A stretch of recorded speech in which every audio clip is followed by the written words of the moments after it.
Amis Scorpions, bonjour, on se retrouve aujourd'hui pour votre guidance du mois de mars 2023. J'espère que vous allez tous très bien, donc voilà, ça y est, on commence le nouveau format des guidances. Donc ici sur YouTube, on va retrouver effectivement ces cartes-là. Je vais poser les autres cartes que vous connaissez aussi et je les étudierai, comprendrai, lirai dans l'extension qui sera sur mon site. Alors, j'avais fait une petite vidéo courant février d'explication du site et de ce que vous alliez trouver dedans et de comment allaient fonctionner ces guidances à partir de maintenant.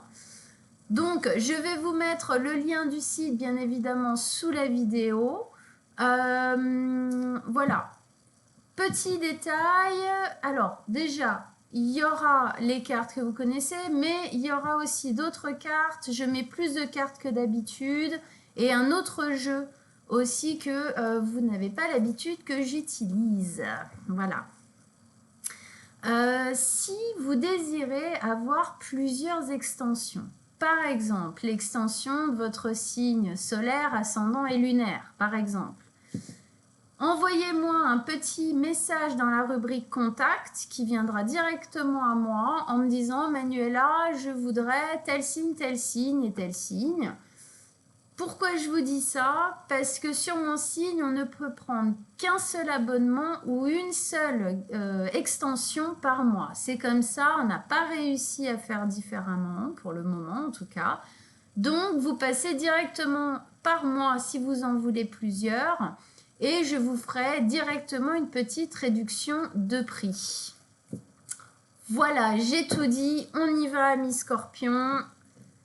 Alors, Scorpion, ascendant, solaire et lunaire, qu'est-ce qui se passe pour vous pour ce mois de mars 2023? Quelles sont les énergies pour nos amis les scorpions? Quelles sont les vibrations? Qu'est-ce que vous avez à nous dire pour la bonne évolution de nos amis scorpions durant ce mois de mars 2023? Allez, Scorpion, mars 2023. Vos messages, vos conseils pour nos amis les Scorpions. Qu'est-ce que vous avez à nous dire? On vous écoute. C'est parti.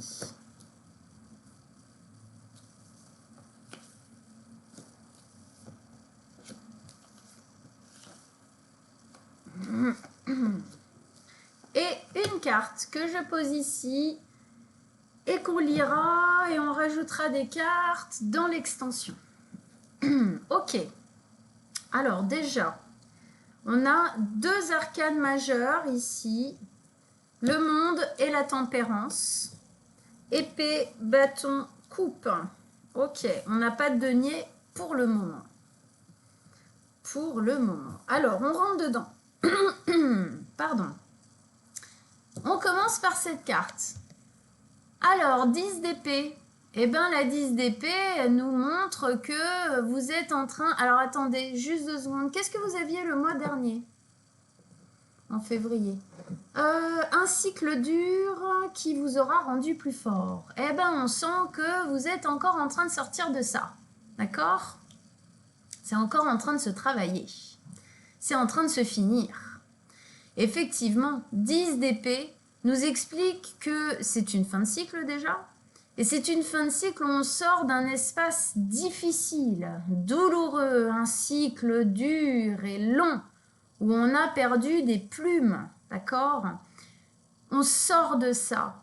Dans les autres cartes de tarot, on voit, c'est la 10 d'épée, c'est un homme qui est allongé, il a 10 épées dans le dos. D'accord? Donc ça nous parle d'un cycle violent pour soi, souffrant, où il y a eu de l'humiliation, de la trahison, voilà, des choses qui nous ont mis à terre. D'accord? Et bien cette carte nous explique que là, c'est le moment d'en sortir. Ça arrive. D'accord? Elle sort de ça et elle va chercher la plénitude, elle va chercher le soleil, elle va chercher cette femme, ce qui résonne pour elle. Elle décide, en fait, à ce moment-là, d'arracher les 10 épées qu'elle a dans le dos et de continuer son chemin. C'est une décision, en fin de compte, de guérison, d'arrêter les cycles de souffrance. C'est une décision ici de se dire maintenant ça suffit, que à chaque fois répéter des trucs de souffrance, maintenant je vais aller vers des choses qui résonnent vraiment pour moi. Hein, d'accord? Voilà. Ok. Alors, ligne du milieu, on a le monde, la tempérance et la quête de coupe. Alors le monde, eh ben alors là, voilà, pareil. Grosse fin de cycle, c'est la 21e carte, c'est-à-dire que c'est celle qui clôt le tarot, d'accord? Le monde. Donc c'est vraiment une très grosse fin de cycle qui est en train de se préparer. Ça nous montre aussi que obligatoirement, là en ce moment, ça ne doit pas être facile pour vous, ok, amis Scorpions? Toutes les grosses fins de cycle comme ça, et puis vous sortez d'un cycle de souffrance. Le mois dernier déjà, en plus, ça nous le disait. Donc ça montre bien que, ça brasse dur, ça brasse fort à l'intérieur. On sort de ça. Mais parfois, pour sortir de ça, on affronte les souffrances aussi, qu'on est en train de lâcher, d'accord? Il y a les derniers, en fait, comme s'il y avait les derniers liens là, négatifs, douloureux, qu'on devait couper pour pouvoir vraiment se libérer de ça. Et donc, les fins de cycle, de toute manière, sont toujours dures. Parce que, même si on quitte la douleur, et que c'est très bien, et qu'on est ravi de quitter la douleur, il y a une notion de deuil aussi avec. Oui, on deuille du négatif. Oui, on deuille le fait d'avoir des comportements ou des réactions négatives ou d'aller vers des gens négatifs ou des processus négatifs. Mais oui, mais on les deuille quand même parce que en fait, on a vécu avec pendant très longtemps. Donc, c'est une partie de notre passé qu'on laisse de côté. Donc même quand c'est négatif, le deuil se pose sur ce qu'on lâche. Même si on a vraiment envie de le lâcher, c'est difficile. D'accord? Mais ici, c'est en train de se faire. La libération, elle est vraiment au bout du chemin. Là, vous arrivez pour moi au bout de tout ça. D'accord? Obligatoirement, dans cette notion de cycle-là, qu'on voit bien avec le rond, avec une femme en plus au milieu, la femme est... on sait qu'elle est très liée au cycle, les cycles de la lune, les cycles de la gestation. Bon, voilà. Ça nous montre aussi que s'il y a quelque chose qui se finit, c'est qu'obligatoirement, il y a un autre cycle qui commence. D'accord? Et quand on a ces cartes-là, que ce soit cette fin de cycle ou cette fin de cycle-là, c'est quelque chose de positif, de beaucoup plus léger qui arrive après. D'accord? On retrouve de l'énergie après tout ça. Mais oui, je suis d'accord avec vous, il faut passer à travers. Il faut passer à travers, mais c'est pour la bonne cause. D'accord? Donc, on tient bon, on y va, on fonce. Vous, Scorpion, c'est la niaque quand même, d'accord? Vous êtes le signe de la résurrection, d'accord? Le signe le plus fort de la roue astrologique, c'est vous, d'accord? Celui qui a une résilience de malade mental, d'accord? Donc, on a la capacité ici, en vous, de dépasser ces souffrances, ces peurs et ces traumatismes et d'aller de l'avant, pardon. D'accord? N'oubliez jamais ça en vous, amis Scorpions, jamais.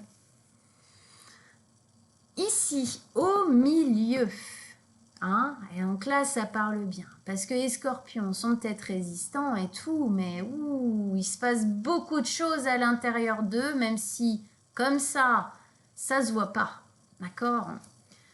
Donc, à l'intérieur de vous, et effectivement au milieu de votre tirage, on a la tempérance. La tempérance, c'est le fait de tempérer les choses. C'est une notion d'acceptation aussi, d'accord? De ce qui est en train de se passer, de ce qu'on ressent, de ce qu'on lâche, de là où on va. C'est le fait de mettre de l'équilibre, ok? On veut retrouver de l'équilibre. Il y a une notion d'élévation ici, il y a une notion de maturité, il y a une notion de transformation, d'accord? On passe... le scorpion, souvent, dans leur vie, dans ce qu'ils font, c'est noir ou blanc. On fait ou on fait pas, mais on fait pas à moitié. Et là, peut-être que justement, vous vous sentez un peu dans une phase d'entre-deux, là, où justement, c'est un peu entre les deux. Et donc, pour vous, c'est pas du tout satisfaisant et c'est même plutôt malaisant. Vous êtes mal à l'aise dans ce genre de situation où, en fin de compte, le choix, il est difficile à faire et donc vous êtes un peu le cul entre deux chaises. C'est pas trop votre position habituelle. Donc ici, on vous demande de tempérer les choses. C'est normal. C'est normal que dans une fin de cycle aussi forte, aussi importante que celle-ci, ce soit un peu le bordel. On va le dire comme ça, d'accord?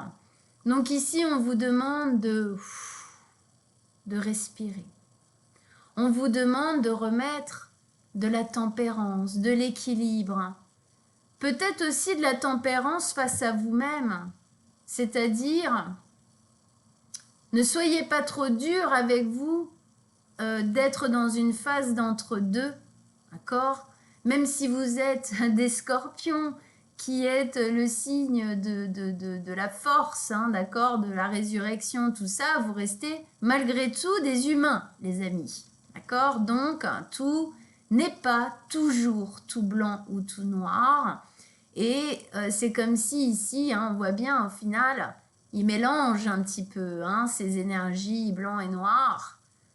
C'est l'apprentissage en vous de l'équilibre et de l'acceptation que parfois, pour retourner au blanc, faut passer un peu par le gris, parce qu'avant on était dans le noir total. Et après, on va accéder au blanc. D'accord ? Il y a une notion de guérison dans la carte de la tempérance. Ben oui, parce que quand on cherche à remettre de l'équilibre, à être plus doux avec soi-même et à se dire, bon allez, je vais y arriver, je sais que là, c'est une période de gris malaisante, dérangeante pour moi, mais je vais y arriver, faut rien lâcher. Et obligatoirement, dans cet espace-là, vous allez guérir quelque chose. D'accord? Vous guérissez aussi ce que vous lâchez ici. Cette notion de tempérance, elle vient aussi vous expliquer que c'est dans cette phase de gris, d'entre-deux, là, que vous allez guérir ce qui était en action ici, dans la partie douloureuse, pour aller vraiment vers la lumière. Elle va vers la lumière. Regardez vers où elle va. C'est quand même... C'est un ciel qui est très clair. D'accord? C'est illuminé. D'accord? Elle quitte les corbeaux. Alors bon, j'adore les corbeaux. Mais ici, ils ont une notion un peu négative, emprisonnante. D'accord? Donc voilà. Donc effectivement, c'est dans ce moment-là. Avant, en fin de compte, là, c'est comme si vous aviez un pied dans le futur et un pied dans le passé. Et c'est dans cet espace-là que vous acceptez, que vous guérissez ce qui a été souffrant ici, pour pouvoir ensuite mettre les deux pieds dans l'avenir et go quoi, on y va. Avec ça ici, vous avez la 4 de coupe. La 4 de coupe, elle nous parle effectivement de quelque chose qui a été lent, éreintant. Ça nous a mis face à nos frustrations. On est là, on s'ennuie. C'est long, c'est chiant, ça parle plus, ça vibre plus, tout ça. Et pourtant, on est encore obligé peut-être un peu de le subir. Voilà, c'est une notion un peu où on subit un peu la lourdeur du truc. Mais la bonne nouvelle, c'est que dans cette carte, c'est justement, on sort de ça. Ici, on a une main qui vient de l'extérieur de la carte avec une coupe extrêmement rayonnante. Le fait que cette main arrive de l'extérieur de la carte, c'est quelque chose qu'on vous amène. D'accord? C'est quelque chose qu'on vous offre, hein, c'est quelque chose qu'on vous présente. C'est quelque chose de positif, d'accord? Et on voit que sa main, elle va de plus en plus vers ça. Hein, ça montre bien que vous allez de plus en plus vers lâcher ce qui a été... hein, et que vous allez de plus en plus vers le renouveau. C'est cette notion du phénix, le scorpion, hein, c'est le phénix qui renaît de ses cendres. Donc là, vous êtes en train de tomber en cendres, hein, c'est dur, voilà. Mais justement, au moment où le deuxième pied vient dans le bon cycle, eh ben vous renaissez plus beau que jamais, quoi, hein, avec ce genre de couleur-là. Ici, c'est le fait de saisir une opportunité qui vous sort d'un cycle, d'un endroit, d'un secteur de vie laborieux, souffrant et dur. Donc ici, on voit bien que l'avenir, il est là, là. Il est là, vous le touchez du doigt, il est là, c'est là. Il faut le saisir et il faut y aller pleinement.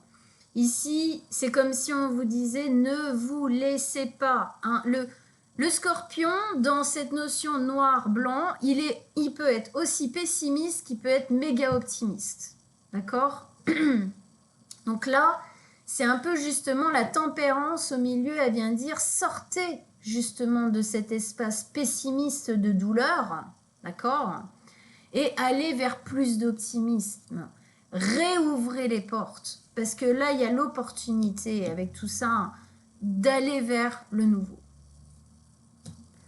Avec ça en dessous, on a la 5 de bâton. Alors oui, la 5 de bâton nous parle de conflits.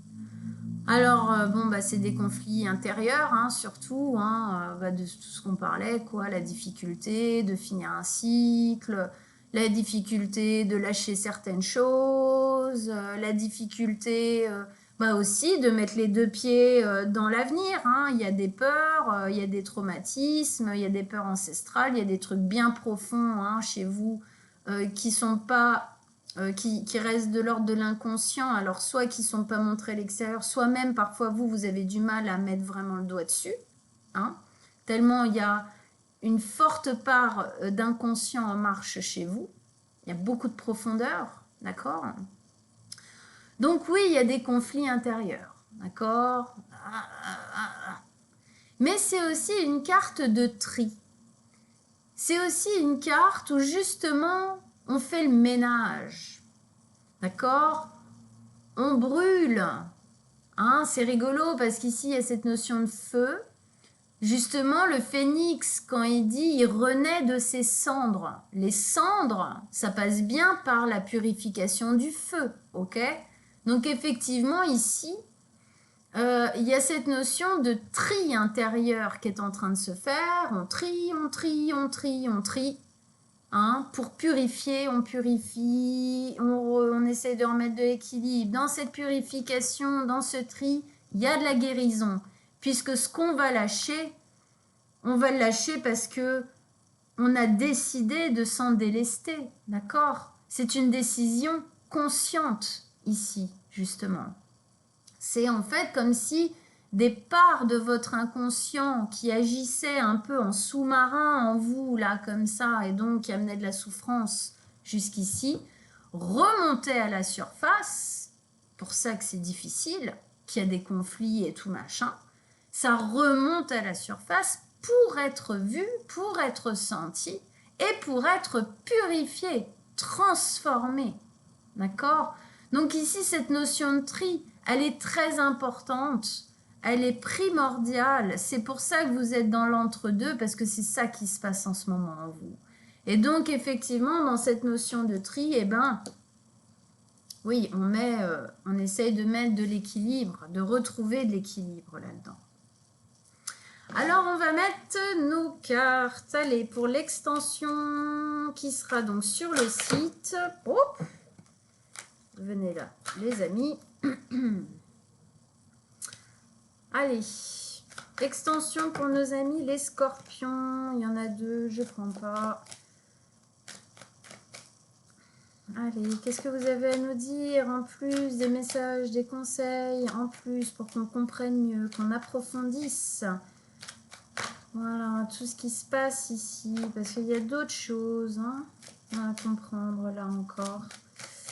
Allez, vos messages, vos conseils, en plus, pour les scorpions, on vous écoute. Et oui, là, on sent bien, le diable et l'ange. D'accord, on sent bien le noir, le blanc. On sent bien l'équilibre qu'il faut poser ici, de ne pas se faire attraper par celui-là. Là. Enfin, pas se faire attraper, c'est qu'ils ne prennent pas le pas, en fait, sur vous. Voilà. Super. Ah bah, la même qui vient ici, on va revenir dessus, on remettra peut-être des cartes. Super, d'accord. C'est très joli. Ok, eh ben écoutez, pour ceux qui veulent, on se retrouve donc sur mon site, adresse en dessous de la vidéo, pour l'extension de votre signe. Et on rajoutera d'autres cartes encore par-dessus. Et on verra celle-ci. Pour ceux qui ne viennent pas, eh ben, je vous embrasse très fort et on se retrouve le mois prochain. Et pour les autres, à tout de suite. Ciao, ciao, amis scorpions!